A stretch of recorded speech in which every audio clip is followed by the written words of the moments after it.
one of the main things in creating a business that's not dependent on the owner is you have to create a culture, a people first culture. Okay. A people first culture where everybody on your team thinks like an owner. And if you're a business owner has not been operating that way, that's a challenge for you because you're so used to getting in and solving things. Like, for example, when somebody comes to you with a problem, and just think about this for yourself. If you're an owner, give yourself this real quick test. Like, if somebody comes to you with a problem, how do you handle it?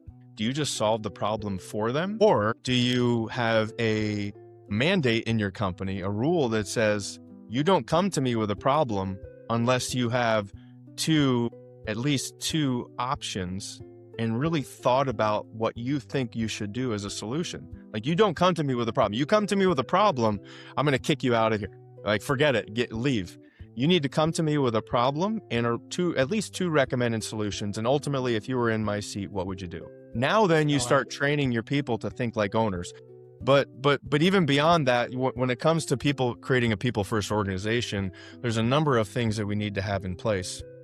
One of the most important is they have to feel like somebody cares about them. They have to feel like their boss, their immediate supervisor, really knows and cares about them. Do they know literally this? And again, this is not something that you can just build overnight if you don't have it. Like, how do you get somebody to truly care about you? When people leave a job, they don't leave the company, they're leaving their boss. Yep. For that exact reason. They don't feel like that they're loved. They don't feel like they're truly cared about. So if your boss, you think about your bosses in your company, or think about yourself. Do you know all your employees' kids' names? Do you know what they want to do in life? Do you know their hobbies, their aspirations? Do you have his wife or her husband? Do you have them on a first name basis? Like, that's kind of the level of what we're talking about. And that's just on a rapport building, and that's what people want, right? They want to know that you care more about them than a dollar. Okay. So then what else is in a people first organization? A people first organization has people where they know how what they're doing contributes to the true north of the company, the vision and mission of the company. They know what their actions do and contributes to that. They have a personal development plan in place. They know exactly what is needed to get them to the next level to be promoted, right? And there's accountability for them. Each person in your company has 2 KPIs, and there's team scorecards, there's visibility. And now we're together working as a team. We become a 90-day company. That's one of the most important things in a business operating system, is that you become a 90-day company.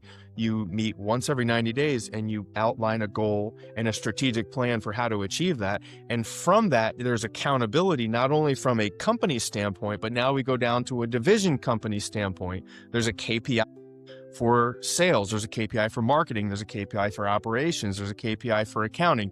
And then that further backs down to a KPI, key performance indicator, for each individual in each department. You see, so there's this foundation that needs to get laid, and you're not going to do that in 3 months. No, you're going to do it in a year to 2 years, and you'll do it very effectively with a advisory company that knows how to work with you to get all that laid out, or better yet, work with a company that does it for you.